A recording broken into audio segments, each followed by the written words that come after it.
9 chapter हो गया था ना। 10वां चैप्टर चालू करेंगे ना। क्वेश्चन हो गया था ना, हो गया। चलिए तो 10वीं चैप्टर की शुरुआत करते हैं। लंबे समय के बाद क्लास ले रहे थे नहीं हम।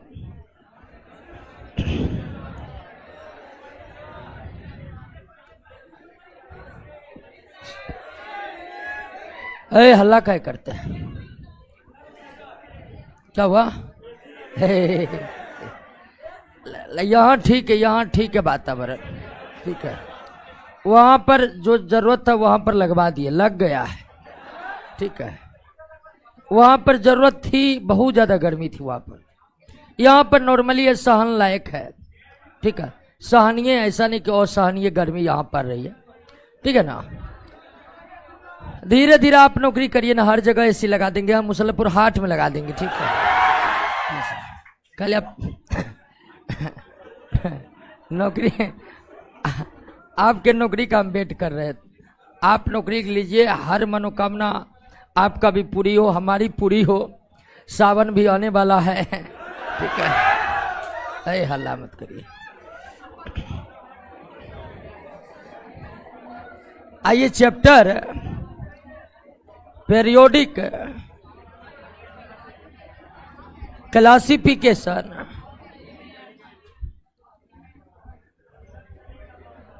पीरियोडिक क्लासिफिकेशन ऑफ एलिमेंट, यानी तत्व, और पीरियोडिक क्लासिफिकेशन यानी कि आवर्ती वर्गीकरण। आवर्ती वर्गीकरण, तत्व का आवर्ती वर्गीकरण। अब तत्व का आवर्ती वर्गीकरण क्या है, इसको पहले समझते हैं कि तत्वों का आवर्ती वर्गीकरण का मतलब क्या होता है। दोस्तों ध्यान दीजिए कि अब तक 118 तत्वों की खोज हो चुकी है। अब तक 118 तत्वों की खोज हो चुकी है, और 118 तत्वों में कुछ तत्व के गुण एक समान है, कुछ तत्व के गुण एक दूसरे से बिल्कुल भिन्न है। कितने तत्वों की खोज हो चुकी है? इन तत्वों में कुछ कुछ तत्व ऐसे हैं जिनके गुण लगभग लगभग क्या है, और कुछ तत्व के गुण एक दूसरे से बिल्कुल भिन्न है। जैसे जो गुण सोडियम में है लगभग लगभग वही गुण किसमें है? पोटेशियम में है। जो गुण एल्युमिनियम में है लगभग लगभग वही गुण गैलियम में है।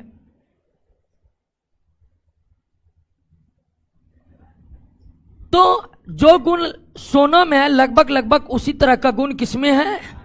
चांदी में है, लगभग लगभग, हूबहू तो नहीं।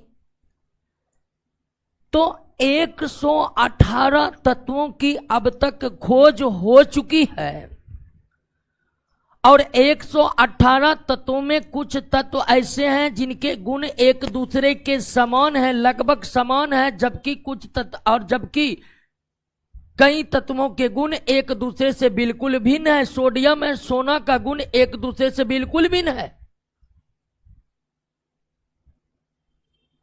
तो 118 तत्वों की खोज हो चुकी है, कुछ तत्व के गुण लगभग लगभग समान है, जबकि कई तत्व के गुण एक दूसरे से बिल्कुल क्या है? भिन्न। समान गुण वाले तत्वों को, ठीक है ना, समान गुण वाले तत्वों को एक समूह में रखना, या समान गुण वाले तत्वों से एक समूह का निर्माण करना ही क्या कहलाता है दोस्तों? क्या कहलाता है? आवर्ती वर्गीकरण कहलाता है। क्या कहलाता है? आवर्ती वर्गीकरण कहलाता। तो आवर्ती वर्गीकरण का मतलब होता है कि समान गुण वाले तत्वों को एक समूह में ला देना। क्लियर हो गया? बात समझ गए कि नहीं? तत्वों का आवर्ती वर्गीकरण करने का मतलब है कि समान समान गुण वाले तत्वों की पहचान करके उनका एक समूह बना दिया जाए। समान गुण वाले तत्वों का चयन करके उसको एक समूह के रूप में व्यवस्थित करना ही आवर्ती वर्गीकरण कहलाता है, आवर्ती वर्गीकरण कहलाता है। तो आवर्ती वर्गीकरण क्या है? अब समझ गए कि नहीं समझ गए? 118 तत्वों में कुछ तत्व के गुण एक दूसरे के लगभग समान है, जबकि कई तत्व के गुण एक दूसरे से बिल्कुल भिन्न है। समान गुण वाले तत्वों की पहचान कर उन्हें एक समूह के रूप में वर्गीकृत करना, क्लासीफाई करना ही तत्वों का आवर्ती वर्गीकरण कहलाता है। लेकिन अब दूसरा सवाल यह है दोस्तों कि आवर्ती वर्गीकरण करना जरूरी क्यों है? ये तो समझ गए कि आवर्ती वर्गीकरण क्या है। तो समान गुण वाले तत्वों को एक समूह में रखना क्या है? आवर्ती वर्गीकरण। समान गुण वाले तत्वों को एक समूह में रखना क्या है? आवर्ती वर्गीकरण। लेकिन आवर्ती वर्गीकरण करना क्यों जरूरी है? आवर्ती वर्गीकरण करना क्यों जरूरी है? तो आवर्ती वर्गीकरण करना क्यों जरूरी है, इसको आप समझिए। आवर्ती वर्गीकरण क्यों करना जरूरी है ये समझिए कि 118 तत्व हैं और 118 तत्व के गुणों का अध्ययन हम एक एक करके करने लगेंगे ना, तो ये बहुत ही जटिल हो जाएगा और उनके गुणों को याद रखना भी बहुत कठिन हो जाएगा। यानी कि वर्तमान समय में इतने अधिक तत्व की खोज हो चुकी है कि हम उनका एक एक करके अध्ययन तो करेंगे, लेकिन वह काफी जटिल हो जाएगा और इसके अलावे हम उनके गुणों को अच्छी तरह याद भी नहीं रख सकते। तत्वों के गुणों का अध्ययन करना आसान हो जाए, तत्वों के गुणों का अध्ययन करना आसान हो जाए, इसीलिए हम करते हैं तत्वों का आवर्ती वर्गीकरण।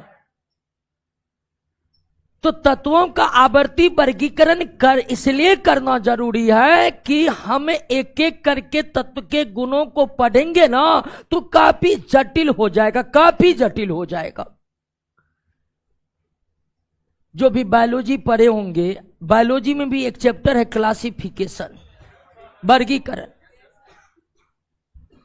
पृथ्वी पर इतने अधिक सजीव है कि समान गुण वाले सजीव को एक समूह में रख करके तब उसका अध्ययन किया जाता है। ठीक उसी तरह केमिस्ट्री में इतने सारे तत्व हैं कि एक एक करके उसका अध्ययन करना संभव नहीं हो पाएगा भी तो वो काफी जटिल हो जाएगा और उसे याद रखना भी संभव नहीं हो पाएगा। इसलिए तत्वों का आवर्ती वर्गीकरण करते हैं। यानी तत्वों का आवर्ती वर्गीकरण करने का मुख्य उद्देश्य, तत्वों का आवर्ती वर्गीकरण करने का मुख्य उद्देश्य तत्वों के गुणों के अध्ययन को आसान बनाना है। तत्वों के आवर्ती वर्गीकरण करने का मुख्य उद्देश्य तत्वों के गुणों के अध्ययन को आसान बनाना है। क्लियर हो गया? बात को समझ गए? आवर्ती वर्गीकरण क्या है और यह क्यों करना जरूरी है, इस बात को आप समझे कि समझे। समान गुण वाले तत्वों को एक समूह के रूप में वर्गीकृत करना ही क्या कहलाता है? आवर्ती वर्गीकरण कहलाता है। समान गुण वाले तत्वों को एक समूह में रखना ही क्या कहलाता? आवर्ती वर्गीकरण कहलाता है। और ये करना इसलिए जरूरी है कि ताकि तत्वों के गुणों का अध्ययन करना क्या हो जाए? आसान हो जाए। क्लियर हो गया? हालांकि आवर्ती वर्गीकरण करने का मुख्य उद्देश्य तो आप समझ ही गए हैं, लेकिन आवर्ती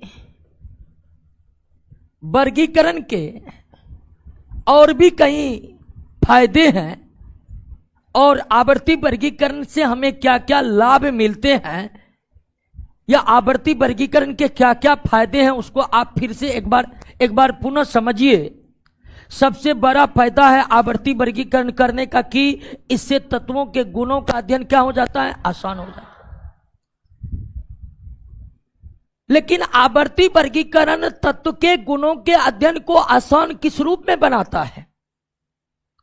आवर्ती वर्गीकरण तत्व के गुणों के अध्ययन को आसान किस तरह से बनाता है? तो आप समझ गए हैं कि समान गुण वाले तत्व क्या है एक समूह में, जैसे कि लिथियम, सोडियम, पोटेशियम, रुबिडियम, ये 4 तत्व हैं। इनके गुण लगभग समान है। इसको एक बार में रख दिए और यह आवर्ती वर्गीकरण कहलाया। तो आवर्ती वर्गीकरण का सबसे बड़ा फायदा यह है कि इसके तहत हमने समान गुण वाले तत्व को एक समूह में रख दिए हैं। अब इससे फायदा क्या होता है कि आप इस समूह में किसी एक तत्व के गुणों को याद कर लीजिए, किसी एक तत्व के गुणों को याद कर लीजिए, बाकी सारे गुण सबके क्या है, समान। तो आवर्ती वर्गीकरण तत्व के गुणों को अध्ययन आसान कर देता है। और किस रूप में कर देता है? तो आवर्ती वर्गीकरण में हमने समान गुण वाले तत्वों को एक समूह कर दिए है।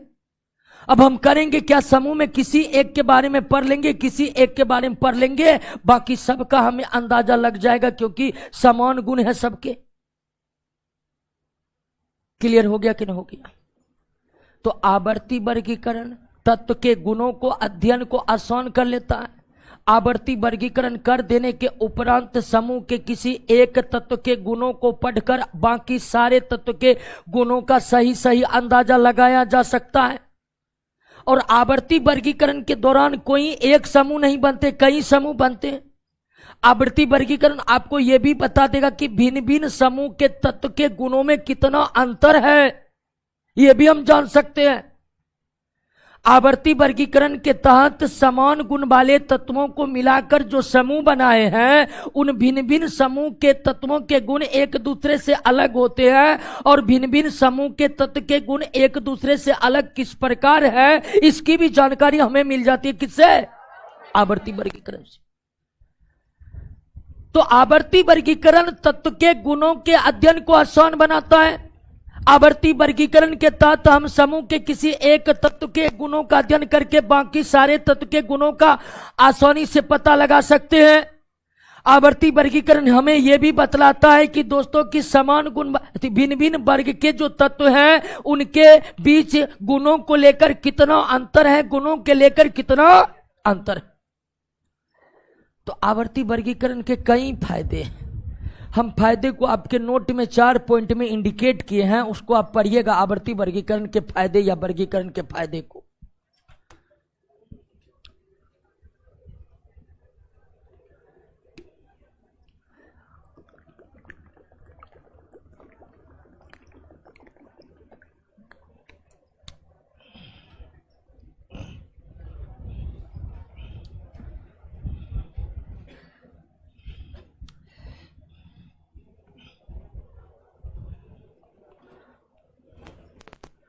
समझ गए? चारों पॉइंट को समझे कि नहीं समझे? चलिए, ऑनलाइन वाले दोस्तों बताइए समझे कि नहीं। यहां पर 2-3 बात समझे हम। पहली कि आवर्ती वर्गीकरण पीरियोडिक क्लासिफिकेशन क्या है, पीरियोडिक क्लासिफिकेशन करना क्यों जरूरी है, और जब पीरियोडिक क्लासिफिकेशन हम कर देते हैं तो इससे क्या क्या फायदे हमें होते हैं। हम इन 3 बात का जिक्र किए हैं और बेशक इन तीनों बात को आप अच्छी तरह से समझ चुके। अब आइए दोस्तों शुरुआत करते हैं। आवर्ती वर्गीकरण कैसे शुरू हुआ, किस वैज्ञानिक ने सबसे पहले आवर्ती वर्गीकरण को प्रारंभ किए और कैसे कैसे आवर्ती वर्गीकरण के क्षेत्र में विकास होते गया।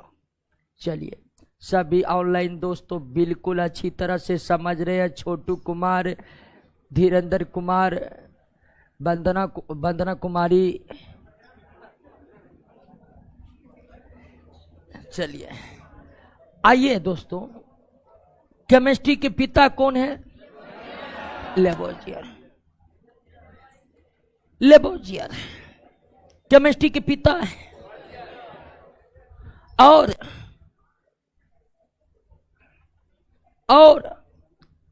तत्वों का वर्गीकरण, आवर्ती वर्गीकरण तो नहीं कर सकते हैं,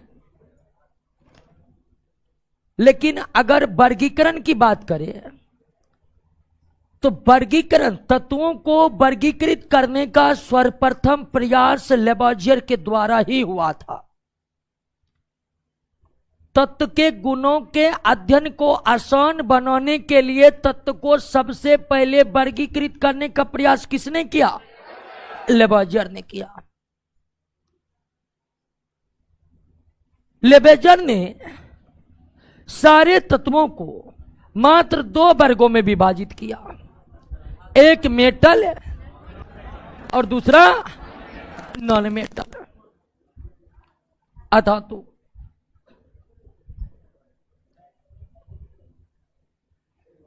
तो तत्व के गुणों के अध्ययन को आसान बनाने के लिए वर्गीकरण का सर्वप्रथम प्रयास केमिस्ट्री के पिता लेबोजियर के द्वारा ही हुआ था। लेबोजियर ने सारे तत्वों को मात्र 2 समूहों में विभक्त किए थे, एक मेटल दूसरा नॉन मेटल। लेकिन इनका वर्गीकरण, लेबोजियर का जो ये धातु और अधातु के रूप में वर्गीकरण हुआ था, ये वर्गीकरण तत्व के गुणों के अध्ययन को आसान नहीं बना पाया। अब धातु अधातु के रूप में वर्गीकृत करेंगे तो पता चलेगा कि सोडियम भी धातु है, सोना भी धातु है और उसके बाद सीसा भी धातु है। लेबोजियर ने सारे धातु को एक ही वर्ग में रख दिया था, और सारे धातु को एक ही वर्ग में रख देंगे तो सोडियम भी उसी वर्ग में है, सोना भी उसी वर्ग में है, सीसा भी उसी वर्ग में है, और तीनों तत्व के गुण कहीं से भी एक दूसरे से मिलते हैं, लेकिन वो एक ही वर्ग में है लेबोजियर के। ठीक उसी तरह सारे अधातु को एक ही वर्ग में रख दिया गया। अब सारे अधातु को एक ही वर्ग में रख दिया गया तो फ्लोरीन भी उसी वर्ग में आएगा, क्लोरीन भी उसी वर्ग में आएगा, ऑक्सीजन भी उसी वर्ग में आएगा, नाइट्रोजन भी उसी वर्ग में आएगा। सभी के सभी अधातु है, लेकिन बिल्कुल भी एक दूसरे का गुण नहीं मिलते। ऑक्सीजन जिंदा रहने के लिए जरूरी है, क्लोरीन मार देगा आदमी को। इतनी ज्यादा गुणों को लेकर अंतर है। क्लोरीन बड़ी गंध देने वाली और हानिकारक गैस है मानव के लिए या जंतु के लिए। तो तत्व के गुणों के अध्ययन को आसान बनाने के लिए तत्वों के वर्गीकरण का प्रथम प्रयास किनके द्वारा हुआ? लेबोजियर के द्वारा हुआ। लेबोजियर ने सारे तत्वों को गुणों के आधार पर कितने वर्ग में बांटे? 2 वर्ग में, एक धातु का और दूसरा अधातु का, एक धातु का दूसरा अधातु का। लेकिन यह वर्गीकरण तत्व के गुणों के अध्ययन को आसान बनाने में सक्षम नहीं हो पाया और धीरे धीरे लेबोजियर का यह वर्गीकरण अमान्य हो गया। लेबोजियर का यह वर्गीकरण अमान्य हो गया। लेबोजियर जब फ्लॉप हो गया वर्गीकरण करने में, तब जानते हैं वर्गीकरण किया गया किसके आधार पर? वैलेंसी, संयोजकता के आधार पर।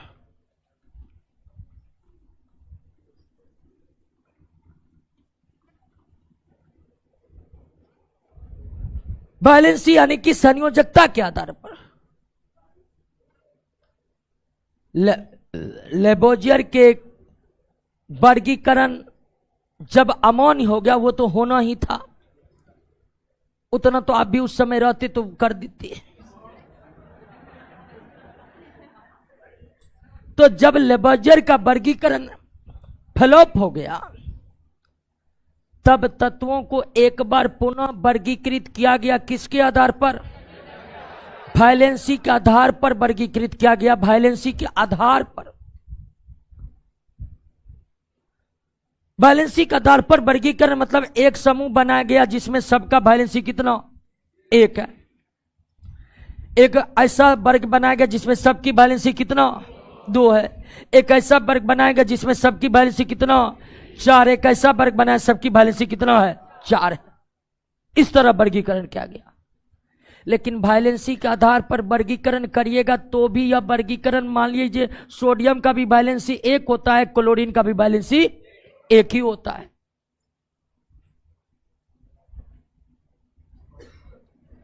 मैग्नीशियम का वैलेंसी 2 होता है, मैग्नीशियम की वैलेंसी 2 होता है, लोहा की वैलेंसी 2 होता है, और लोहा का वैलेंसी 3 भी होता है। 2 3 दोनों होता है लोहा की वैलेंसी। तो लेबेजियर के वर्गीकरण जब अमान्य हो गए तो वैज्ञानिकों ने तत्व का वर्गीकरण वैलेंसी के आधार पर किया। अब वैलेंसी के आधार पर किसने किया वर्गीकरण, इसमें किसी वैज्ञानिक का नाम नहीं आते हैं। जहां भी यह देखने को मिलता है तो सिर्फ यही कि वैलेंसी के आधार पर वर्गीकरण हुआ। किसने किया तो किसी खास वैज्ञानिक का नाम इस संदर्भ में देखने को नहीं मिलता है कहीं पर। लेकिन यह तय है कि लेबेजियर के बाद तत्वों का वर्गीकरण वैलेंसी के आधार पर किया गया। और अगर वैलेंसी के आधार पर भी वर्गीकरण करते हैं तो यह वर्गीकरण पूरी तरह से सही नहीं है तत्व के गुणों के अध्ययन को आसान बनाने के लिए।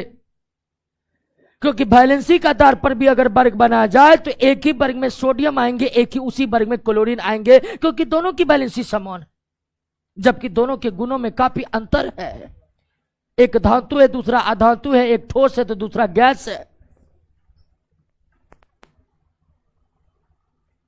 तो लेबेजियर के बाद जो वैलेंसी के आधार पर वर्गीकरण किया गया, लेबेजियर के बाद जो वैलेंसी के आधार पर वर्गीकरण किया गया, यह वर्गीकरण भी कुछ दिनों तक चला। उसके बाद धीरे धीरे धीरे धीरे यह वर्गीकरण भी क्या हो गया, अमान्य हो गया।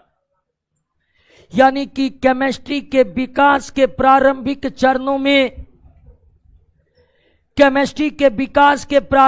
चरणों में तत्व के गुणों के अध्ययन को आसान बनाने के लिए वर्गीकरण करने का प्रयास लेबेजियर के द्वारा हुआ और उसके बाद वैलेंसी के आधार पर वर्गीकरण किया गया। लेकिन ये दोनों वर्गीकरण तत्व के गुणों के अध्ययन को आसान बनाने के लिए तत्व के गुणों को आसान बनाने में विफल रहा और अंततः दोनों वर्गीकरण धीरे धीरे लुप्त हो गई। अब कहिएगा जो चीज लुप्त हो गया तो झूठ मूठ के न पढ़ा रहे हैं, डायरेक्ट जो है वो पढ़ाते हैं। ये बात भी जानना बहुत जरूरी है। वैज्ञानिक के सिर्फ खोज को पढ़ना बहुत बड़ी बात नहीं है, बल्कि वैज्ञानिक के द्वारा किए गए प्रयासों को भी पढ़ना बहुत अहम है, ताकि उस प्रयासों से हमें कुछ नया सीख मिले और हम विज्ञान में कुछ नई बातों को और जोड़ पाए। ये हम नहीं कर रहे हैं, बल्कि ये अल्बर्ट आइंस्टीन महान वैज्ञानिक, आप जानते होंगे उनके नाम, उन्होंने कहा था। आगे बढ़ जाते हैं दोस्तों। आइए दोस्तों, अब वर्गीकरण के क्षेत्र में कदम रख रहे हैं डोबरेनर।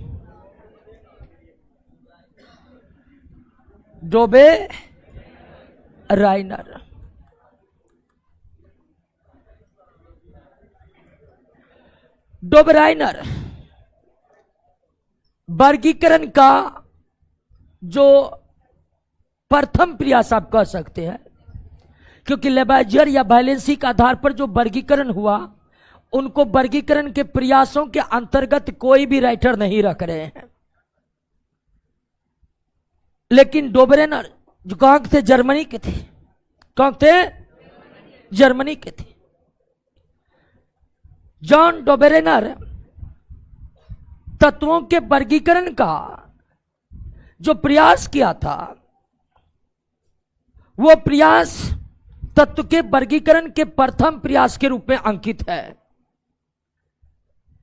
यानी कि तत्व के वर्गीकरण करने का जो पहला प्रयास हुआ था, उसमें नाम किसका आता है?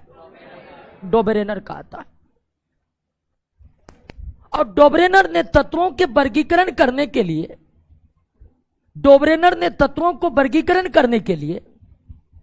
अपने समय में उनके समय में जितने तत्व ज्ञात थे, उन तत्वों का 3-3 समूह बनाए, उन तत्वों का 3-3 समूह बनाए, जैसे lithium, sodium, potassium, sulphur, selenium, tellurium, chlorine, bromine और आयोडीन। डोबरेनर ने जो जर्मनी के थे, डोबरेनर ने तत्वों का वर्गीकरण करने के लिए उनके समय में जितने तत्व की पहचान हुई थी, उन तत्वों को लेकर वे उन तत्वों में से 3-3 तत्वों का समूह बनाए। और डोबरेनर ने तत्वों के वर्गीकरण के लिए 3-3 तत्वों का जो समूह बनाया, उसको कहा गया ट्राइड। क्या कहना? ट्राइड कहा गया, यानी क्या कहा गया? तिर्यक कहा गया। डोबरेनर ने तत्वों के वर्गीकरण के लिए अपने समय में उपलब्ध तत्वों का 3-3 तत्वों का एक समूह बनाया और उसे क्या कहा गया? तिर्यक कहा। और वर्गीकरण के लिए डोबरेनर ने जो नियम बनाए, वो नियम भी ट्राइड रूल के नाम से प्रसिद्ध हुआ, तिर्यक नियम से प्रसिद्ध हुआ। यानी तत्वों के वर्गीकरण के संबंध में ट्राइड रूल का प्रतिपादन किसके द्वारा हुआ? और डोबरेनर के वर्गीकरण से संबंधित ट्राइड रूल या तिर्यक नियम को तिर्यक नियम इसलिए कहा गया कि उन्होंने तत्वों के 3-3 तत्वों का एक समूह बनाया था, 3-3 तत्वों का एक समूह बनाया था। इसलिए इसे क्या कहा गया? ट्राइड कहा गया। क्या कहा गया? ट्राइड कहा गया।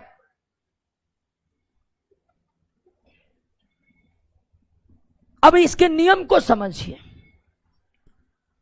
डोबरेनर का ट्राइड नियम है कि तिर्यक के तत्वों को अगर बढ़ते हुए परमाणु द्रव्यमान के आधार पर सजाया जाए, तिर्यक के तत्वों को बढ़ते हुए परमाणु द्रव्यमान के आधार पर सजाया जाए, तिर्यक के तत्वों को बढ़ते हुए परमाणु द्रव्यमान के आधार पर सजाया जाए, तिर्यक के तत्वों को बढ़ते हुए परमाणु द्रव्यमान के आधार पर सजाया जाए, तो बीच वाले तत्व का परमाणु द्रव्यमान, बीच वाले का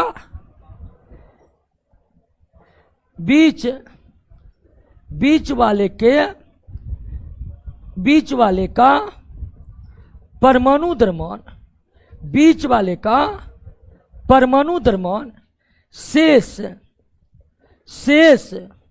दो तत्व के परमाणु द्रव्यमान के शेष 2 तत्व के परमाणु द्रव्यमान के औसत के क्या होते हैं? बराबर होते हैं। शेष 2 तत्व के परमाणु द्रव्यमान के औसत के क्या होते हैं? बराबर होते हैं। क्लियर है? बात समझ गए? डोबरेनर ने तत्वों के वर्गीकरण के संदर्भ में जो नियम प्रतिपादित किए उसे क्या कहा गया? तिर्यक नियम। डोबरेनर के नियम को तिर्यक नियम इसलिए कहा गया क्योंकि उन्होंने अपने समय के ज्ञात तत्वों में से 3-3 तत्वों का एक समूह बनाया और ये नियम दिया कि तिर्यक के तत्वों को बढ़ते हुए परमाणु द्रव्यमान पर सजाया जाए, तिर्यक के तत्वों को बढ़ते हुए परमाणु द्रव्यमान के आधार पर सजाया जाए, तिर्यक के तत्वों को बढ़ते हुए परमाणु द्रव्यमान के आधार पर सजाया जाए, तो तिर्यक के बीच वाले का परमाणु द्रव्यमान शेष 2 तत्व के परमाणु द्रव्यमान के औसत के क्या होते हैं? बराबर होते। उदाहरण के लिए दोस्तों, डोबरेनर का एक ट्राइड है लिथियम, सोडियम और लिथियम का परमाणु द्रव्यमान, सोडियम का, पोटेशियम का 39 बढ़ते हुए परमाणु द्रव्यमान में है कि नहीं है? तो बीच वाले का परमाणु द्रव्यमान, बीच वाले परमाणु द्रव्यमान किनारे वाले के परमाणु द्रव्यमान के औसत के क्या होते हैं? बराबर होते हैं। किनारे वाले के औसत के क्या होते हैं? बराबर होते हैं। 9 7 16 46/2 यानी कितना? 23। सोडियम का कितना है? 23। क्लियर हो गया? बातों को समझ गए? ट्राइड के तत्व को बढ़ते हुए परमाणु द्रव्यमान के आधार पर सजाया जाए, तो बीच वाले तत्व का परमाणु द्रव्यमान, बीच वाले तत्व का परमाणु द्रव्यमान शेष दो तत्व के परमाणु द्रव्यमान के योग के क्या होते हैं? बराबर होते हैं। शेष दो तत्व के योग के बराबर होते हैं और तिर्यक के तत्व को बढ़ते हुए परमाणु द्रव्यमान के आधार पर सजाना पड़ता है। तिर्यक के तत्वों को बढ़ते हुए परमाणु द्रव्यमान के आधार पर सजाना पड़ता है। यानी कि अगर आप इसको सजा दीजिएगा सोडियम, पोटेशियम, लिथियम, तो यह आपका तिर्यक गलत है। तिर्यक में सजाना है किस आधार पर? बढ़ते हुए परमाणु द्रव्यमान के आधार पर, बढ़ते हुए परमाणु द्रव्यमान के आधार पर सजाना तिर्यक के तत्वों। क्लियर हो गया? समझ गए? यानी कि लेबाजियर और वायलेंसी के आधार पर जो वर्गीकरण हुआ था, आप कह सकते हैं कि वे वर्गीकरण वैज्ञानिक वर्गीकरण नहीं हुआ था, सीधा सीधा हो गया था। वर्गीकरण का जो सबसे पहला प्रयास डोबरेनर ने किए हैं, तो डोबरेनर ने अपने वर्गीकरण के संदर्भ में यह बात बतला रहे हैं कि तत्व के जो परमाणु द्रव्यमान होते हैं और तत्व के जो गुण होते हैं, निश्चित ही उनके बीच क्या है संबंध। डोबरेनर तत्वों के वर्गीकरण के लिए जो तिर्यक नियम पेश किए हैं, डोबरेनर तत्वों के वर्गीकरण के लिए जो तिर्यक नियम पेश किए हैं, इस नियम के तहत डोबरेनर ये बताने का कोशिश किए हैं कि जरूर ही तत्व के परमाणु द्रव्यमान और गुणों के बीच एक संबंध है। जरूरी तत्व के परमाणु द्रव्यमान और उनके गुणों के बीच एक संबंध है। क्लियर हो गया? समझ गए? लेकिन डोबरेनर का तिर्यक नियम भी सब पर लागू होता ही नहीं। डोबरेनर का तिर्यक नियम भी ज्यादा दिनों तक मान्य नहीं रहा। कुछ दिनों के उपरांत डोबरेनर के तिर्यक नियम अमान्य हो गया। और डोबरेनर का तिर्यक नियम क्यों अमान्य हो गया? डोबरेनर का तिर्यक नियम क्यों अमान्य हो गया? तो डोबरेनर का तिर्यक नियम इसलिए अमान्य हो गया कि ये सभी तत्वों पर लागू होता ही। डोबरेनर का तिर्यक नियम सभी तत्वों पर लागू होता ही नहीं है, सभी तत्वों पर लागू होता ही नहीं। ये कुछ गिने चुने तत्वों पर इसका नियम लागू होता है और जिन गिने चुने तत्वों पर डोबरेनर का तिर्यक नियम लागू होता है, वो सारा तिर्यक आपके नोट में दिया हुआ है। कुल कितने तिर्यक दिया हुआ है? 4। चारों तिर्यक को याद रखिए, क्योंकि ये क्वेश्चन खूब पूछा जाता है कि कौन डोबरेनर का तिर्यक नहीं है। तो डोबरेनर का तिर्यक में आपको कितना याद रखना है? 4। कितना याद रखना है? 4 याद रखना। चारों हमको लगता है याद ही हो गया होगा। क्या जी? सबसे पहले लिथियम, सोडियम, पोटेशियम, उसके बाद कैल्शियम, स्ट्रांसियम, बेरियम, तीसरा क्लोरीन, ब्रोमीन, आयोडीन, चौथा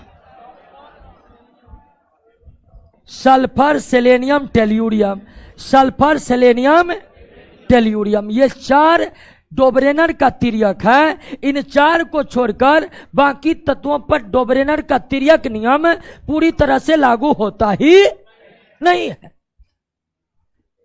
और निश्चित तौर पर जब किसी वर्गीकरण में सारे तत्व शामिल ही नहीं हो सकते हैं, तो क्या लगता कि वो वर्गीकरण ज्यादा दिनों तक मान्य रह पाएगा? नहीं रह पाएगा। इस तरह से डोबरेनर का तिर्यक नियम धीरे धीरे क्या हो गया? अमान्य हो गया, जिसका सबसे बड़ा कारण था कि उन्होंने उनका जो नियम है उनका जो नियम है वह नियम सारे तत्वों पर लागू होता ही नहीं है। कुछ गिने चुने तत्वों पर लागू होता है। वो गिने हुए चुने तत्व आपके सामने में है, इसको याद रखना जरूरी है। लेकिन डोबरेनर का नियम जरूर अमान्य हो गया। डोबरेनर का तिर्यक नियम जरूर अमान्य हो गया। लेकिन एक बात डोबरेनर ने बहुत बहुत महत्वपूर्ण बात पता लगाई कि तत्व के परमाणु द्रव्यमान और उनके गुणों के बीच कोई ना कोई संबंध है। तत्व के परमाणु द्रव्यमान और उनके गुणों के बीच कोई ना कोई संबंध है।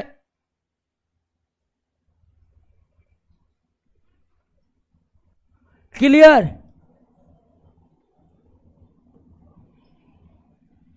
जब दोस्तों डोबरेनर फ्लॉप कर गया, तब इस क्षेत्र में अब कौन उतरे हैं?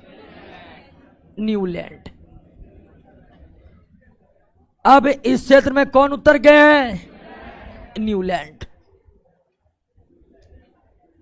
न्यूलैंड न्यूलैंड ब्रिटेन के थे, यानी इंग्लैंड के थे।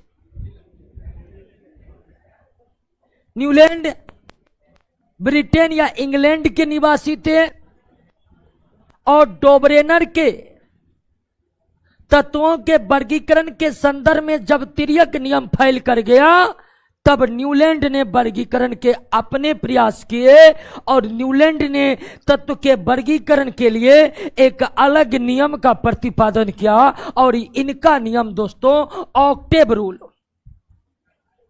ऑक्टेव रूल से विख्यात है। इनका नियम किससे लिए विख्यात है? ऑक्टेव रूल के लिए विख्यात है। और इसे हिंदी में कहते हैं क्या? अष्टक नियम कहते हैं। इसे हिंदी में क्या कहते हैं? अष्टक नियम कहते हैं। इसे हिंदी में क्या कहते हैं? अष्टक नियम कहते हैं, ऑक्टेव रूल।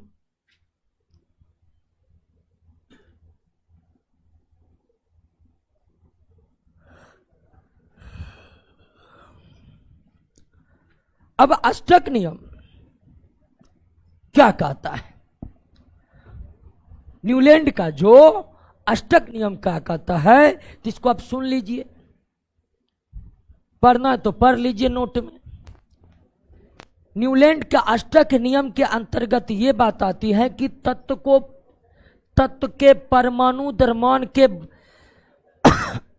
आधार पर, तत्व को उसके परमाणु द्रव्यमान के आधार पर बढ़ते क्रम में अगर सजाया जाए, तत्व को अपने परमाणु द्रव्यमान के आधार पर अगर बढ़ते क्रम में सजाया जाए, बढ़ते क्रम में सजाया जाए, तो किसी भी तत्व से गिनती प्रारंभ करने पर आने वाला आठवां तत्व का गुण पहले तत्व के गुण से क्या होता है?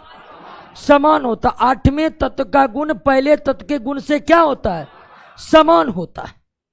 ठीक उसी तरह जैसे संगीत का आठवां स्वर पहले के समान होता है। क्लियर हुआ? न्यूलैंड का अष्टक नियम यह बात बतलाता है कि अगर तत्व के परमाणु द्रव्यमान के आधार पर उसे बढ़ते क्रम में बढ़ते क्रम में सजाएंगे, तो किसी भी तत्व से गिनती प्रारंभ करने पर आने वाला आठवां तत्व का गुण हूबहू पहले तत्व के गुण के समान होगा। हूबहू पहले तत्व के गुण के समान होगा। ठीक उसी प्रकार जैसे संगीत का आठवां ध्वनि पहले ध्वनि के क्या होता है? समान। और अगर न्यूलैंड की बात करिएगा तो न्यूलैंड के समय कुल कितने तत्व ज्ञात थे? 56 तत्व। न्यूलैंड जिस समय तत्वों के वर्गीकरण का प्रयास कर रहे थे, न्यूलैंड जिस समय तत्वों के वर्गीकरण का प्रयास कर रहे थे, उस वर्गीकरण के दौरान तत्वों की उस वर्गीकरण के समय कितने तत्व ज्ञात थे? 56 तत्व को उन्होंने बढ़ते हुए परमाणु द्रव्यमान के आधार पर सजाया। और न्यूलैंड ने तत्वों को बढ़ते हुए परमाणु द्रव्यमान के आधार पर जो सजाया, तो किस प्रकार सजाया वो आपके नोट में दिया हुआ है। Hydrogen, lithium, beryllium, boron, carbon, nitrogen, oxygen, fluorine, sodium, magnesium, aluminium, silicon, sulphur, phosphorus. Sorry, हाँ, पहले फास्फोरस होगा, उसके बाद सल्फर होगा, क्योंकि बढ़ते हुए परमाणु द्रव्यमान। उसके बाद chlorine, potassium, calcium, chromium, titanium, manganese और लोहा। हालांकि उनके टेबल, उन्होंने एक टेबल बनाए थे, उनके टेबल में कुल कितने तत्व थे? 56। लेकिन इतने तत्व को हम समझ रहे हैं, ये तत्व बढ़ते हुए परमाणु द्रव्यमान के आधार पर है। 1, 7, 9, 11, 12, 14, 16, 19, 23, 24, 27, 28, 31, 32, 35.5, 39, 40, 52, 48, 55, 56 बढ़ते हुए परमाणु द्रव्यमान के आधार पर है ना। यहां पर मिस्टेक है, यह मिस्टेक न्यूलैंड खुद किए, हमने किए हैं, ठीक है। तो न्यूलैंड का अष्टक नियम क्या था? न्यूलैंड का अष्टक नियम क्या था? न्यूलैंड का अष्टक नियम था कि अगर तत्व को बढ़ते हुए परमाणु द्रव्यमान के आधार पर सजाया जाए तो किसी भी तत्व से गिनती प्रारंभ करने पर आने वाला 8वां तत्व का गुण पहले तत्व के समान होगा। यह गिनती आप कहीं से प्रारंभ कीजिए, और तत्वों के बढ़ते हुए परमाणु द्रव्यमान के आधार पर न्यूलैंड ने एक टेबल बनाया था, जो टेबल का कुछ अंश आपके सामने में है। हालांकि उनके टेबल में कुल 56 तत्व थे, यहां पर आपके सामने में 21 तत्व है। इसी टेबल के माध्यम से हम समझने का प्रयास करते हैं कि न्यूलैंड ने क्या बताने की प्रयास किया है अष्टक नियम के तहत।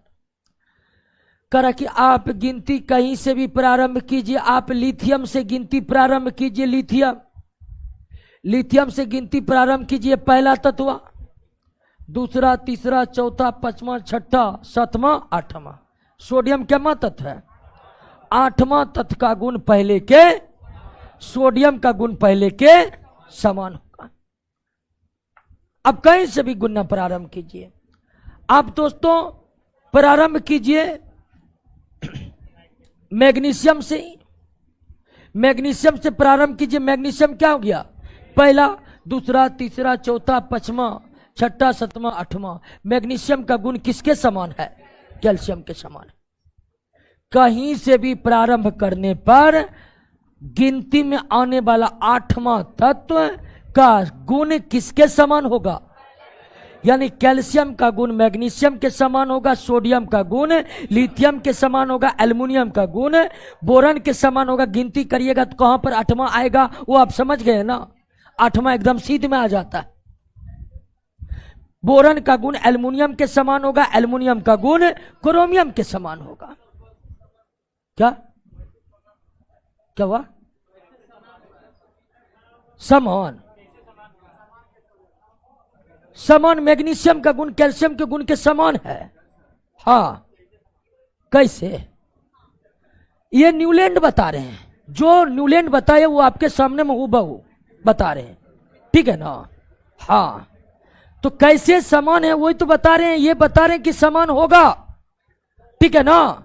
लेकिन आपको अचरज हो रहा है तो हम आ रहे हैं, अभी न्यूलैंड को गलती साबित करेंगे, इसलिए अचरज मत कीजिए, ठीक है ना।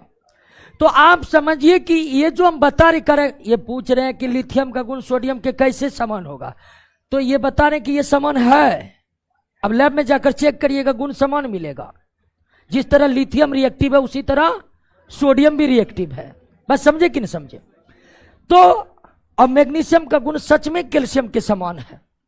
अब कैसे समान है? तो बिल्कुल है, ठीक है ना। इसलिए वो अब पहला 8वां के जोड़े बन चुके हैं न्यूलैंड के अनुसार।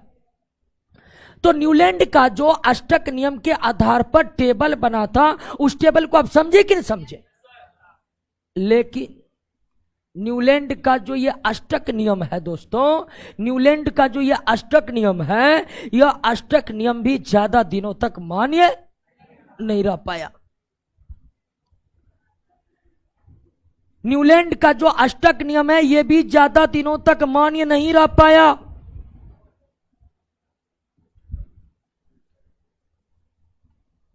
ज्यादा दिनों तक मान्य नहीं रह पाया। आप कहिए न्यूलैंड ने क्या गड़बड़ी किया? डोबरेनर का गड़बड़ी था कि सारे तत्व उसके नियम पर फिट ही नहीं बैठते थे, इसलिए उस नियम को क्या कर दिया गया? परित्याग कर दिया गया। लेकिन न्यूलैंड का भी नियम जो है, न्यूलैंड का भी जो नियम है वह धीरे धीरे करके क्या हो गया, अमान्य हो गया। अब न्यूलैंड का गुण क्यों अमान्य हो गया, इस बात को समझते हैं। सबसे पहले न्यूलैंड के तत्वों के वर्गीकरण के संदर्भ में जो अष्टक नियम था, वो अष्टक नियम धीरे धीरे करके अमान्य हो गया। क्यों अमान्य हो गया, उस बात को आप समझिए। सबसे बड़ी गलती था न्यूलैंड का कि न्यूलैंड का जो नियम है वह मात्र परमाणु संख्या 40 तक ही लागू होता है। और सॉरी द्रव्यमान संख्या यानी परमाणु द्रव्यमान 40 तक ही लागू होता है। परमाणु संख्या कैल्शियम का 20 है तो 20 तक लागू होता है। बात को समझे कि नहीं समझे। कैल्शियम के बाद ज्यो ज्यो हम आगे बढ़ते हैं, पहला तत्व का गुण 8वें का समान होता ही नहीं है। यानी कि एल्युमिनियम का गुण क्रोमियम के समान नहीं है, फास्फोरस के गुण मैग्नीज के समान नहीं है, सल्फर का गुण लोहा के समान नहीं है। सल्फर धातु है, सल्फर अधातु है, लोहा धातु है। तो न्यूलैंड ने अपने अष्टक नियम के आधार पर तत्वों का जो टेबल बनाया, उसी टेबल में उसका नियम लागू नहीं हो रहा था। न्यूलैंड का अष्टक नियम उनके टेबल में मात्र कहां तक लागू है, परमाणु संख्या 20 यानी कहां तक, कैल्शियम तक। कैल्शियम तक आप मिलाइए, 8वां तत्व का गुण पहले के समान होता है, ठीक है ना। बेरिलियम का गुण मैग्नीशियम के समान है, मैग्नीशियम का गुण कैल्शियम के समान है। लिथियम का गुण सोडियम और सोडियम का गुण पोटेशियम के समान है। हाइड्रोजन फ्लोरीन क्लोरीन के गुणों में समानता है। लेकिन जैसे परमाणु संख्या 20 कैल्शियम के बाद बढ़ते हैं, उसके बाद न्यूलैंड के टेबल में न्यूलैंडे का नियम पालन नहीं होता। यह सबसे बड़ा कारण है न्यूलैंड के अष्टक नियम का फ्लॉप होने का। जब न्यूलैंड से पूछा गया कि न्यूलैंड साहब यह अष्टक नियम बिल्कुल सही है और आपने टेबल बना के बहुत बड़ा काम किया, लेकिन ये टेबल में बताइए सल्फर पहला तत्व होता है तो 8वां लोहा होता है, सल्फर लोहा का गुण कैसे मैच कर गया आपके दिमाग में, बताइए। न्यूलैंड निकल गया। समझ गए कि नहीं समझ गए, बातों को आप समझ रहे ना।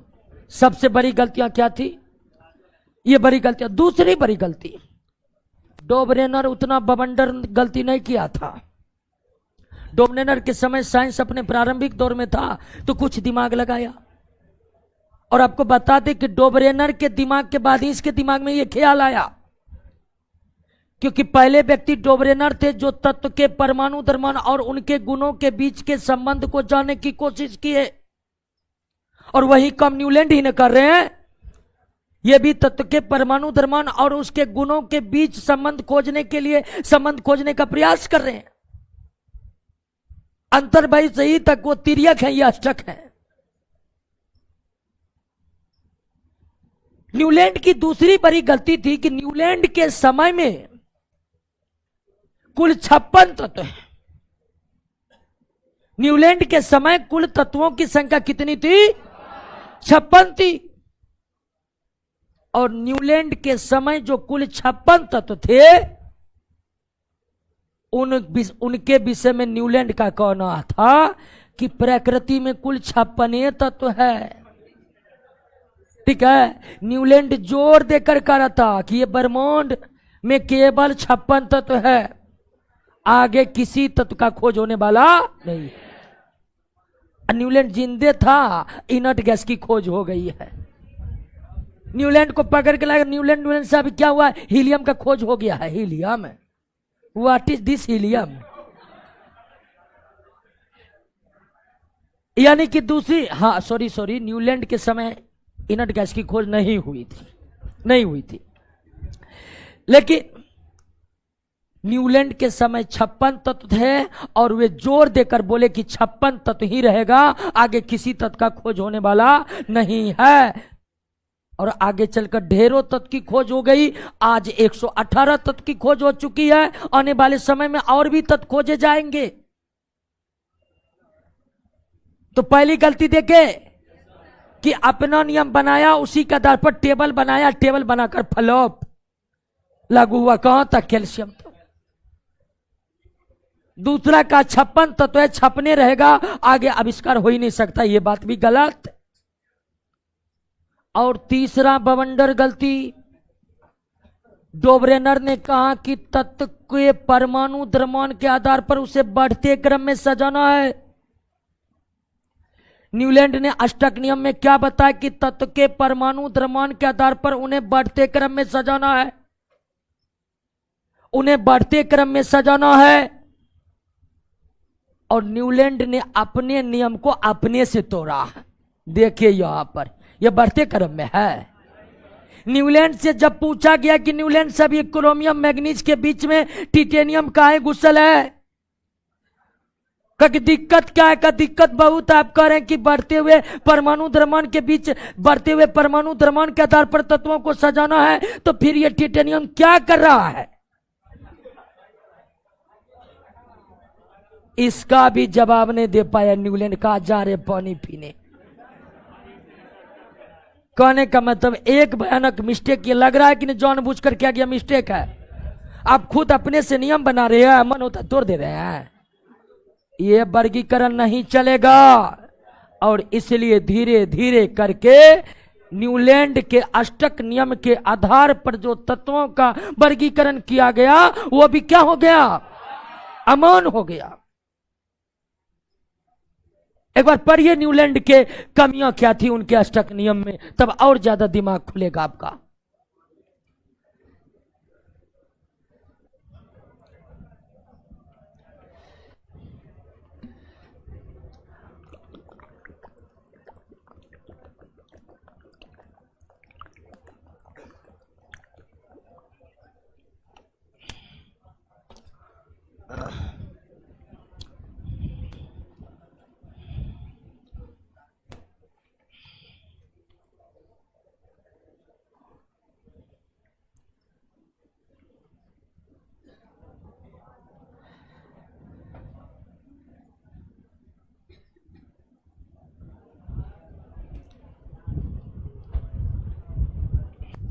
क्लियर बात समझे? आइए दोस्तों, डोबरेनर भी फ्लॉप हो गया तिर्यक नियम ला करके। और न्यूलैंड का अष्टक नियम भी क्या हो गया? फ्लॉप हो गया। अब आ गया है वर्गीकरण के लिए क्या? मेंडलीव।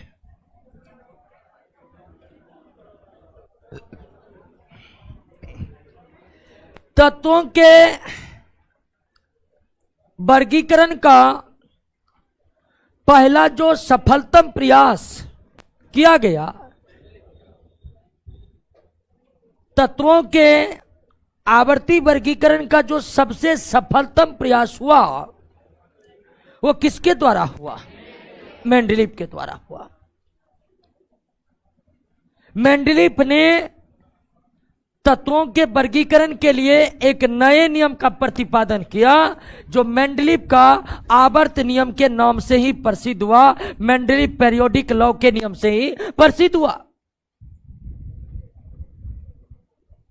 तत्वों के वर्गीकरण का प्रथम प्रयास डोबरेनर के द्वारा हुआ, तिर्यक नियम के जरिए, अमान्य हो गया। उसके बाद न्यूलैंड के द्वारा अष्टक नियम के द्वारा हुआ, वो भी अमान्य हो गया। तत्वों के वर्गीकरण का पहला सफलतम प्रयास जो हुआ, वो किसके द्वारा हुआ? मेंडलीव के द्वारा हुआ। मेंडलीव ने तत्वों के वर्गीकरण के लिए या आवर्ती वर्गीकरण के लिए एक नए नियम का प्रतिपादन किया, एक नए नियम का प्रतिपादन किया। और वह नियम मेंडलीव के आवर्त नियम के से प्रसिद्ध है। वह नियम मेंडलीव के आवर्त नियम से प्रसिद्ध है।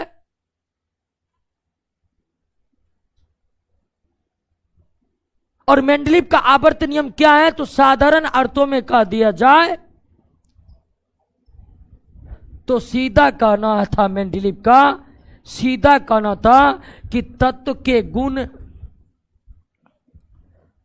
उनके परमाणु द्रव्यमान के आवर्ती फलन, पेरियोडिक फंक्शन आवर्ती फलन होते हैं। मेंडलीव ने तत्वों के वर्गीकरण के आधार पर तत्वों के वर्गीकरण के लिए जो नए नियम का प्रतिपादन किया, वो नया नियम क्या था कि तत्वों के गुण उसके परमाणु द्रव्यमान के आवर्ती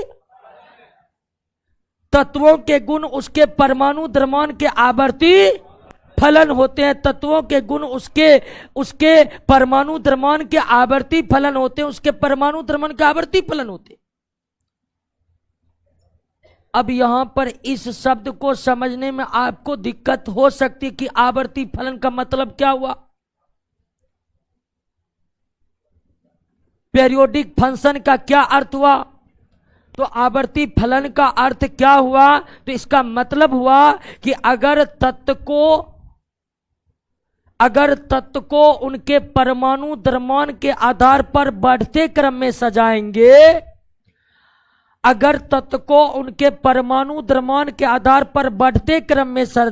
बढ़ते क्रम में सजाएंगे तो निश्चित क्रम के बाद समान गुण वाले तत्वों की प्राप्ति होगी।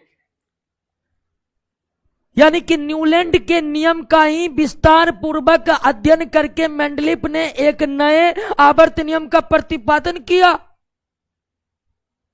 जो बात न्यूलैंड ने कहा था, यह बात भी कुछ ज्यादा रिसर्च करके मेंडलीव बता रहे हैं। मेंडलीव कह रहे हैं कि तत्व को बढ़ते हुए परमाणु द्रव्यमान के आधार पर सजाएंगे तो निश्चित क्रम के बाद समान गुण वाले तत्व की प्राप्ति होगी। न्यूलैंड कहा था कि 8वां तत्व जो है समान गुण वाला होगा, लेकिन मेंडलीव ये नहीं कह रहा कि 8वां समान गुण वाला होगा कि 4था। मेंडलीव कह रहा कि कुछ निश्चित क्रम, किसी भी निश्चित क्रम के बाद समान गुण वाले तत्वों की प्राप्ति अवश्य होगी। क्लियर हो गया? बातों को समझ गए? आवर्ती फलन का मतलब समझे कि नहीं समझे? तत्व के गुण उसके परमाणु द्रव्यमान के आवर्ती फलन होते हैं।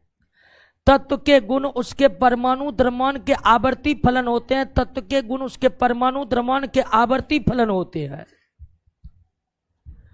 तो तत्व के गुण उसके परमाणु द्रव्यमान के आवर्ती फलन होने का मतलब क्या है दोस्तों? मतलब यह है कि अगर तत्व को बढ़ते हुए परमाणु द्रव्यमान के आधार पर सजाएंगे तो निश्चित क्रम के बाद एक समान गुण वाले तत्वों की क्या हो जाएगी? प्राप्ति हो जाएगी। क्लियर? बातों को समझ गए? अब आइए दोस्तों कि मेंडलीव ने जो तत्वों के वर्गीकरण के लिए आवर्त नियम का प्रतिपादन किया, मेंडलीव ने तत्वों के वर्गीकरण के लिए जो आवर्त नियम का प्रतिपादन किया, उस आवर्त नियम के आधार पर मेंडलीव ने एक टेबल का निर्माण किया। बात को समझ रहे कि नहीं समझ रहे? मेंडलीव ने तत्वों के वर्गीकरण के लिए एक नए आवर्त नियम का प्रतिपादन किया।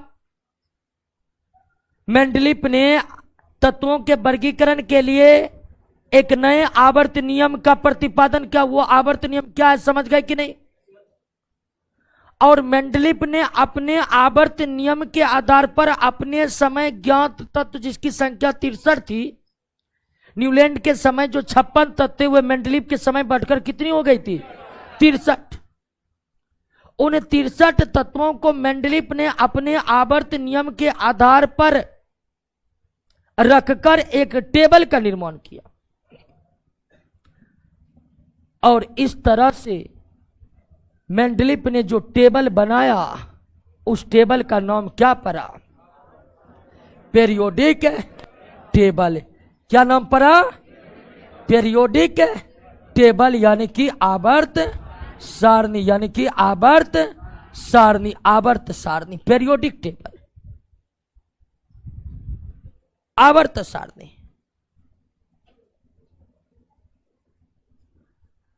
यानी कि आवर्त सारणी पहली बार किसने बनाया? मेंडलीव। आवर्त सारणी के जनक ही इसलिए किसको कहा जाता है? मेंडलीव को आवर्त सारणी के जनक के, आवर्त सारणी के पिता के रूप में हम जानते हैं।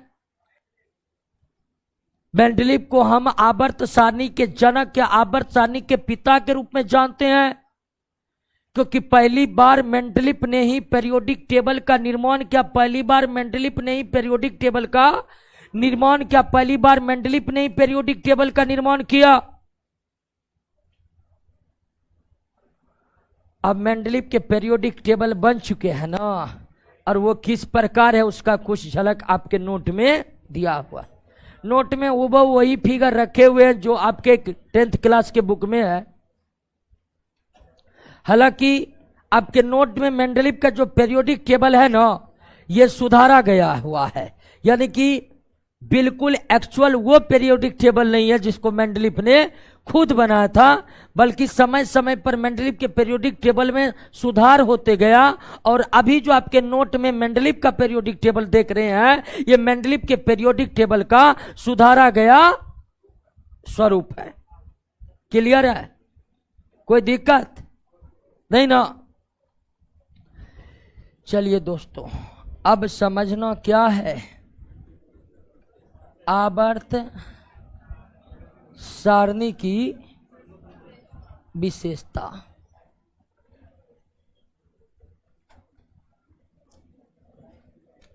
आवर्त सारणी की विशेषता। वीडियो नहीं चल रहा है? वीडियो चल रहा है दोस्तों। अमित कुमार, वीडियो तो चल रहा है।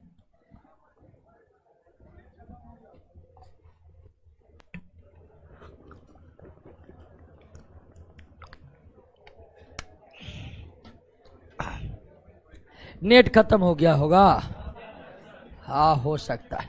आइए, पीरियोडिक टेबल को पहली बार किसने बनाया? मेंडलीव ने।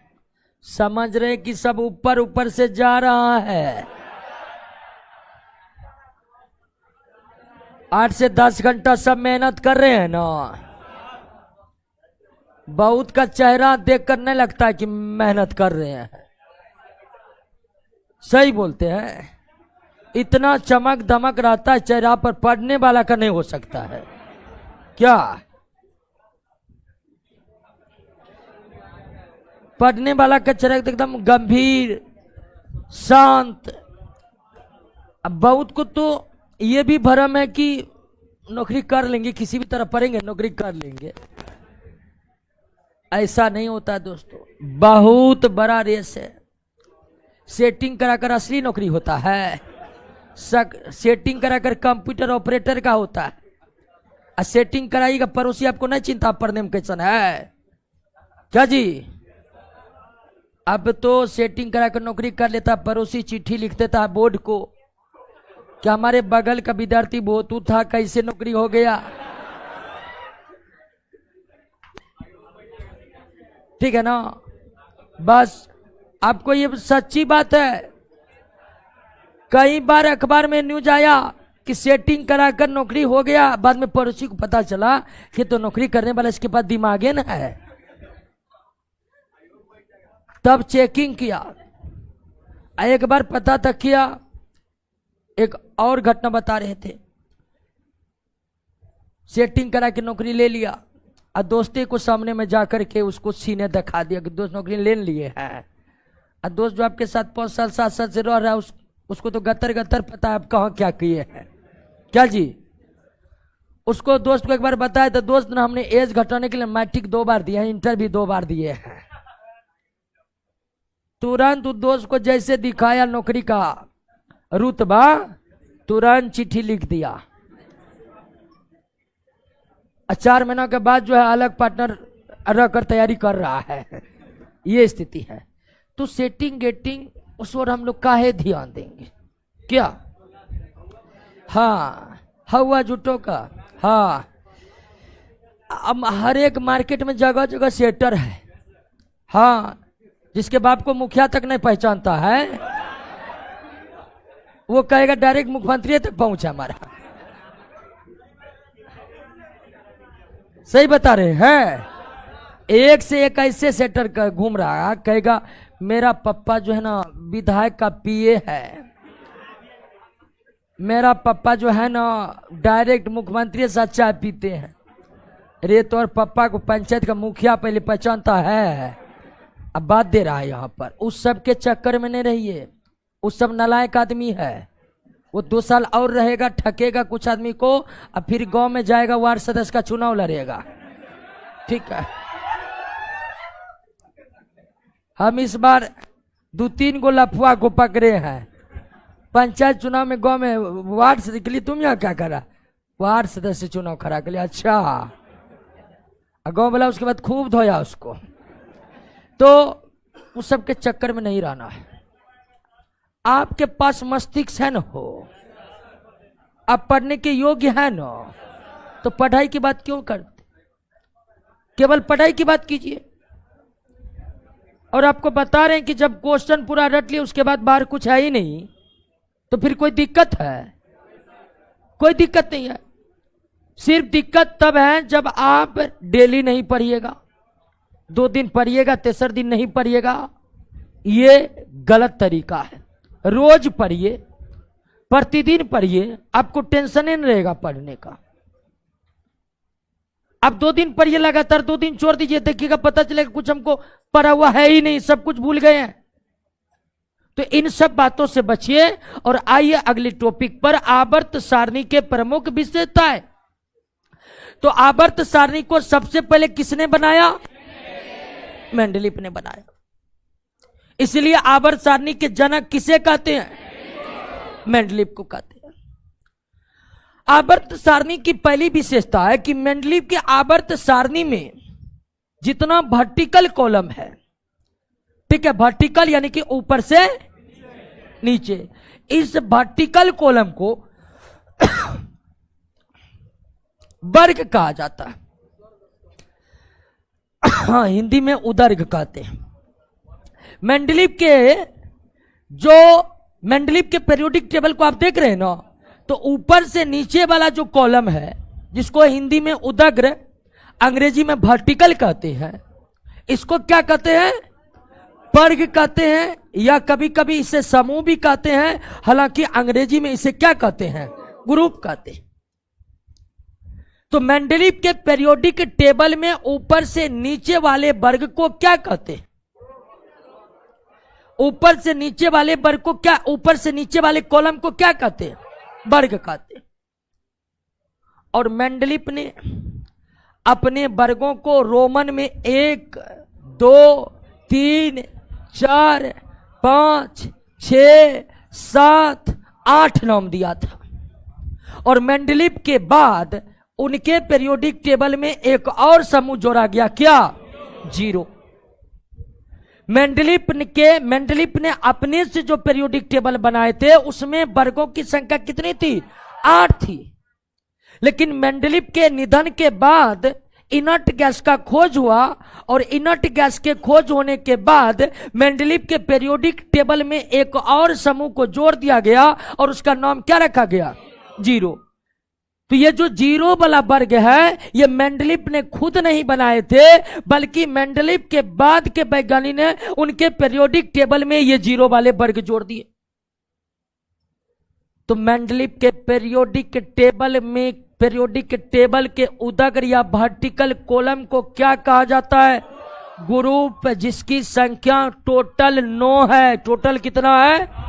9 है, जिसको 1 से लेकर 8 और अंतिम को 0 नाम दिया गया है। मेंडलीफ के पीरियोडिक टेबल में वर्गों की संख्या निश्चित ही 9 है, लेकिन मेंडलीफ ने खुद जो पीरियोडिक टेबल बनाए थे उसमें वर्गों की संख्या टोटल कितनी थी? 8 थी। मेंडलीफ के निधन के बाद जैसे ही इनर्ट गैस का खोज हुआ, तो सभी इनर्ट गैस को पीरियोडिक टेबल में नियत स्थान देने के लिए एक वर्ग जोड़ा गया, और उसका नाम क्या रखा गया? यानी कि 0 वर्ग में केवल इनर्ट गैस रखे गए। कौन गैस रखे गए? और 0 वर्ग को जोड़ने पर वर्तमान की बात करिएगा तो मेंडलीफ के पीरियोडिक टेबल में वर्तमान समय में कुल कितने वर्ग हैं? 9, 8, 1, 0। क्लियर? कोई दिक्कत? अगली विशेषता समझिए। मेंडलीव के पीरियोडिक टेबल की अगली विशेषता है, मेंडलीव के पीरियोडिक टेबल की अगली विशेषता है कि मेंडलीव ने अपने पीरियोडिक टेबल के प्रत्येक वर्ग को ए 2 उपवर्ग में बांटा था, ए और, लेकिन 8वां वर्ग को किसी उपवर्ग में बांटा और 9वां जो बाद में जोड़ा गया उसमें भी कोई उपवर्ग नहीं। मेंडलीव के पीरियोडिक टेबल का, मेंडलीव के पीरियोडिक टेबल में, मेंडलीव के पीरियोडिक टेबल के जो वर्ग हैं उस वर्ग को दो उपवर्ग में बांटा गया है, उपवर्ग ए, उपवर्ग बी, उपवर्ग ए, उपवर्ग बी। लेकिन उपवर्गों का यह बंटवारा केवल कहां तक है? मेंडलीव ने जो 8वां वर्ग बनाया उसे उपवर्गों में नहीं बांटा गया। मेंडलीव के बाद जो इनर्ट गैस के लिए 0 वर्ग जोड़ा गया उसे भी उपवर्गों में बांटा नहीं गया। क्लियर हो गया? अब मेंडलीव के आवर्त सारणी के जो प्रमुख वर्ग उपवर्ग हैं उनके तत्वों को गुणों के आधार पर विशेष नाम दिया गया है। मेंडलीव के आवर्त सारणी में विशेष वर्ग और उपवर्ग में जो तत्व मौजूद है उनको गुणों के आधार पर विशेष नाम दिया गया है, विशेष नाम दिया गया है। जैसे कि वर्ग 1 के उपवर्ग ए में सोडियम है, लिथियम है, पोटेशियम है, इसे क्या कहा गया है? क्षारीय धातु।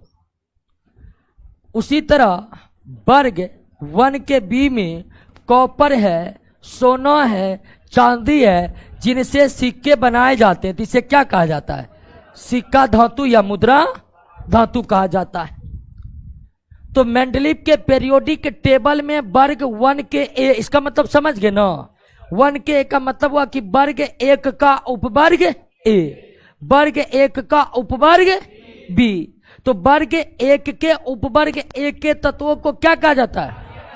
वर्ग 1 के बी के तत्वों को क्या कहा जाता है? सिक्का धातु। इसी तरह विशेष वर्ग को विशेष नाम दिया गया है, उस पर एक बार नजर दौड़ाइए।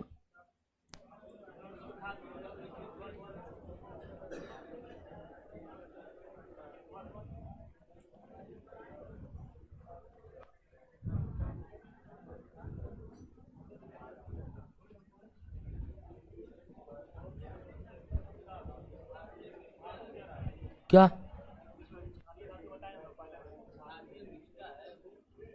क्या हुआ? 1 का क्षारीय धातु होगा, क्षारीय छूट गया है। 1 के एक को क्षारीय धातु कहते, क्षारीय छूट गया है।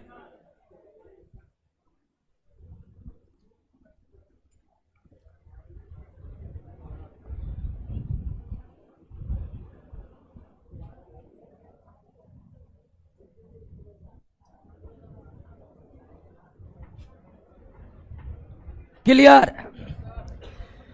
तो मेंडलीव के पीरियोडिक टेबल का 2 विशेषताओं को आप समझ गए कि ऊपर से नीचे वाला जो वर्टिकल कॉलम है इसे क्या कहते हैं? वर्ग को रोमन में अंकित किया था, किसमें? रोमन में। और मेंडलीव ने कुल 8 वर्ग बनाए थे, मेंडलीव के बाद एक जोड़ा गया, क्या? 0। उसके बाद वर्ग को उपवर्ग में बांटा गया था, लेकिन यह बंटवारा 7 तक हुआ था, 8वां को बांटा और 0 को जो बाद में जुटा वो भी बांटा। क्लियर हो गया? बातों को समझ गए? अगली विशेषता पर आइए। अगली विशेषता पर मेंडलीव के पीरियोडिक टेबल की अगली विशेषता है कि मेंडलीव के पीरियोडिक टेबल, मेंडलीव के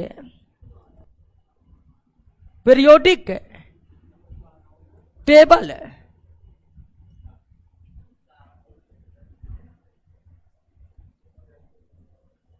8 0। मेंडलीव के पीरियोडिक टेबल ये ए बी में बटा था, ए बी में बटा था, ए बी में बटा था, ये नहीं बता। अब देखिए मेंडलीव के पीरियोडिक टेबल में जो हॉरिजेंटल कॉलम है, ठीक है ना, हॉरिजेंटल कॉलम है। इस हॉरिजेंटल कॉलम को क्या कहा जाता है? आवर्त कहा जाता है। ये जो हॉरिजेंटल कॉलम है इसको क्या कहा जाता है? आवर्त कहा जाता है, आवर्त कहा जाता है, पीरियड कहा जाता है, आवर्त कहा जाता है, पीरियड कहा जाता है। वर्टिकल को वर्ग, हॉरिजेंटल को आवर्त। और मेंडलीव के पीरियोडिक टेबल में आवर्तों की संख्या टोटल कितनी थी? 7 है, जिसे 1 2 3 4 7 नाम दिया गया। यहां पर मेंडलीव ने रोमन अंकों का इस्तेमाल नहीं किया। रोमन अंकों का इस्तेमाल मेंडलीव ने केवल किसको दर्शाने के लिए किया? क्लियर है बात? समझ गए? कोई दिक्कत नहीं ना? तो मेंडलीव के पीरियोडिक टेबल में जो हॉरिजेंटल कॉलम है, जो इसको बोलते हैं क्षैतिज, इस तरह के कॉलम को क्या बोलते हैं? क्षैतिज कॉलम है। इस क्षैतिज कॉलम को क्या कहते हैं? आवर्त कहते हैं या पीरियड कहते हैं। आवर्त या पीरियड कहते हैं। और आवर्तों की संख्या मेंडलीव के पीरियोडिक टेबल में कितना थी? 7 थी। क्या थी? 7 थी। क्लियर हो गया? कोई दिक्कत नहीं। 3 विशेषता समझ गए, 4 विशेषता समझ गए, वेरी गुड। अगली विशेषता कि मेंडलीव के बारे में हम शुरुआत में ही समझे थे। मेंडलीव के बारे में हम शुरुआत में ही समझे थे कि मेंडलीव जो है वो तत्वों के वर्गीकरण का सबसे सफलतम प्रयास, यानी कि सबसे पहले तत्वों के वर्गीकरण के लिए जो सफलतम प्रयास हुआ वो किसके द्वारा हुआ? वो मेंडलीव के द्वारा हुआ। यानी कि जिसके लिए उन्होंने वर्गीकरण किए वह कार्य हुआ, इसलिए वो सफल हुए। और वर्गीकरण किस लिए हुआ? तत्व के गुणों के अध्ययन को आसान बनाने के लिए। तो मेंडलीव के ये जो पीरियोडिक टेबल है इसकी सबसे बड़ी विशेषता है कि यह तत्व के गुणों के अध्ययन को आसान बनाया। मेंडलीव के एक वर्ग में उपस्थित या एक उपवर्ग में उपस्थित तत्व के गुण क्या थे? समान थे। मेंडलीव के किसी भी वर्ग के उपवर्ग में जितने भी तत्व हैं सबके गुण क्या हैं? समान है।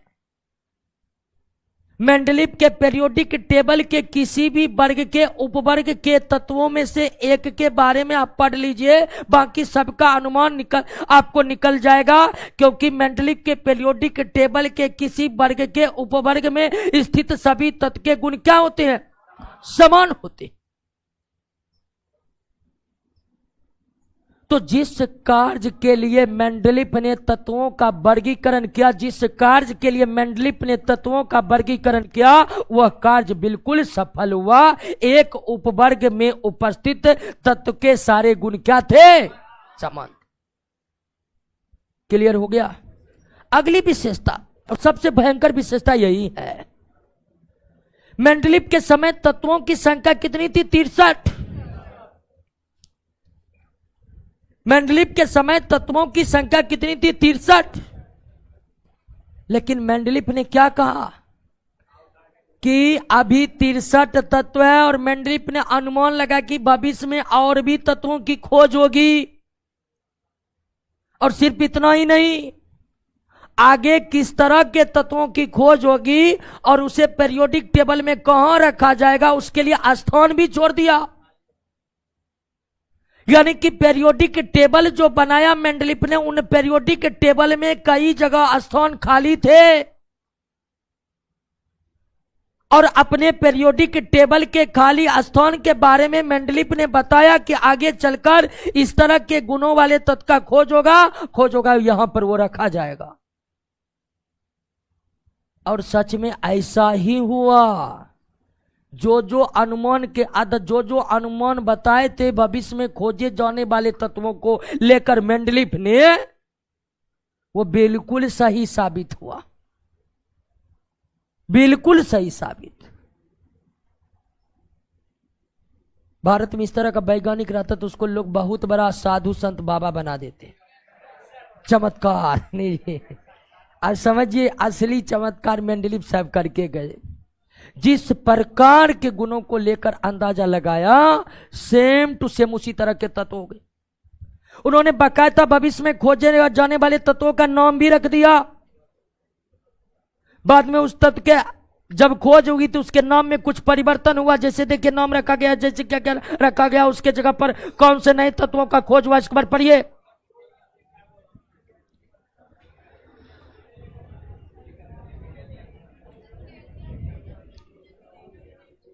क्लियर?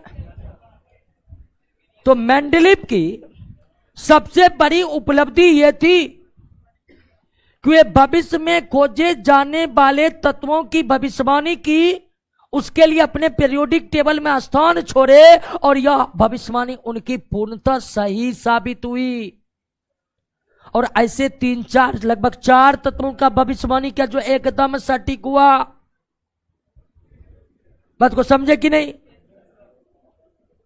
अगली विशेषता बताते हैं। मेंडलीव के समय कुछ तत्व के परमाणु द्रव्यमान गलती निकाला हुआ था।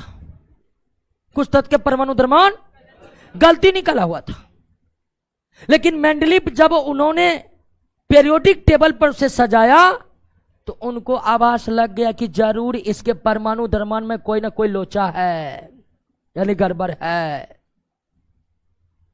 मेंडलीव के समय कुछ तत्व के परमाणु द्रव्यमान गलत निकाले गए थे, लेकिन मेंडलीव ने उन तत्वों के परमाणु द्रव्यमान पर न ध्यान देकर और गुणों को ध्यान दिया और पीरियोडिक टेबल में उसे उचित स्थान प्रदान किया। और बाद में देखा गया कि मेंडलीव ने पीरियोडिक टेबल पर जो स्थान दिया था गलत निकाले गए परमाणु द्रव्यमान वाले तत्व का, जब उसका सही निकाला तो पीरियोडिक टेबल पर एकदम वो फिट स्थान पर रखा हुआ था। तो इस तरह मेंडलीव के पीरियोडिक टेबल के कई गुण और विशेषताएं आपको हम बताएं, लेकिन इतने गुण विशेषता होने के बाद भी मेंडलीव के पीरियोडिक टेबल में कुछ कमियां पाई गई, कुछ गलतियां मेंडलीव के पीरियोडिक टेबल में हुआ। तो अगले क्लास में हम मेंडलीव के पीरियोडिक टेबल के गलतियों का जिक्र करने वाले हैं दोस्तों। मिलिए अगले क्लास में।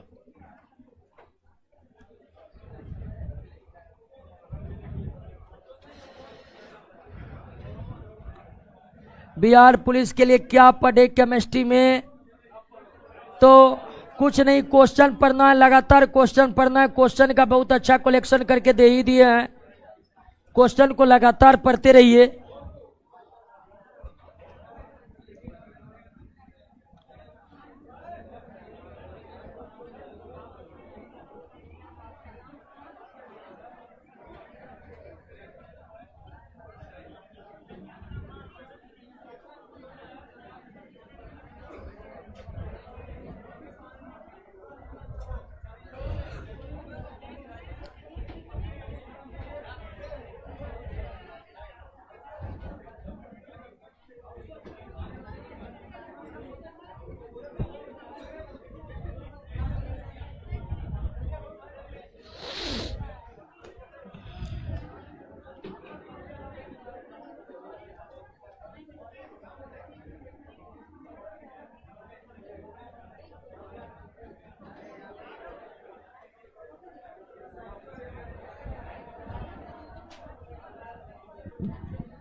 ठीक है दोस्तों, मिलते हैं अगले क्लास में।